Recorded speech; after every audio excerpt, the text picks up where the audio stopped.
čudenega, zato ker so tako dobro nas takrat obravnavali tam, da so nam vedno te prednosti ven dajali. In ko smo se začeli z mavričnimi bojevniki, sem se na to spomnil in so rekli, wow, določene naloge si rešil katastrofalno, ko te tam testirajo. In to je bilo po vseh testih. Kakšne rešiš tako glupo, da si pod povprečjem kompletne družbe. Sploh, če greš pol nekje v neke poklice, kjer imaš, ne vem, ljudi, ki so tam 15-20 let, in zgolj zato, ker ima staž in upravlja nek svoj del dela, tako sem jaz recimo v zdravstvenem domu, kjer sem v zdravstvenem vzgojnem centru bil izvrsten pri svojem delu predavan, ker sem pa mogel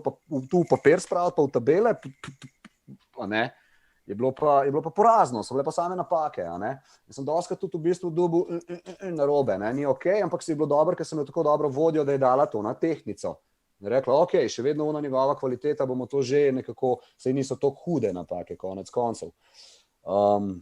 Tako da v bistvu ta zdravstveni dom se je potem, ta zdravstveni vzgojni center se je začel s temi otroci, ker so bile različne skupine, imel sem, ne vem, v ponedeljek sem imel zjutraj prvičke, pa pol sem imel v torek srednje šolce, pa v sredo nič, pa v četrtek pol petrčke, imel sem tem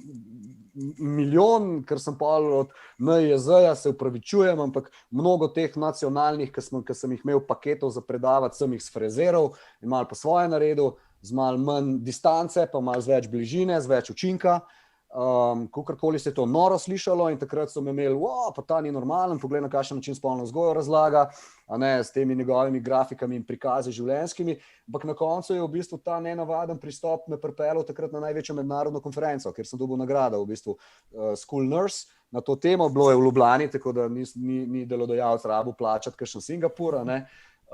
in sicer je bilo zelo dobro in ta pristop so takrat zelo sprejeli. In danes prav vidi, danes smo pa že prišli do tega, se pravi, danes pa že šolstvo vidi, da ne moramo iti več po teh utečenih okvirih. Tako da so se pa v bistvu te vizije nekako začele z zdravstvenim dom, pa se je pa začelo to, da sva se z Robijom, Robi aus Berlin, naš, srečala, postala prijatelja, zvedla, da imamo nenormalno veliko skupnih stičišč, od tega, da imamo na isti dan rojsten dan z nekaj let razlike, da oba imamo podobne fetiše do teh nekih survival zadev, sprejeni pa šel to na televizijo, smo mi že kurili in se vse to šli. In smo takrat res v bistvu uživali v tem. Pa mi dva enkrat v kitajski restauraciji jeva, to je bilo, rečemo, v kratkem času, še v tem obdobju, morda v teh tednih, jeva tam in jaz pol njemu razlagam o tem, da midva to rada počneva, rada kurva, da je ful teh nekih hyperactive otrok, pa da sem dobil to nek feeling tega nekega tabora in oni streli iz prve, je bil pa takrat prostovoljc pri organizaciji pri društvu Mali princ, tako da bravo ekipa, hvala vam, brez vas nas ne bi bilo. In sicer on je rekel, da jaz sem prostovoljc pri njih, a veš, tu začenja z nule, nimaš pojma, nič ne veš, niti dobro ljudi nabrati, ampak kapacitete. Tako da smo začeli z njim, s sestankom, z njimi se dogovorili za to sodelovanje, vam posodimo tabor,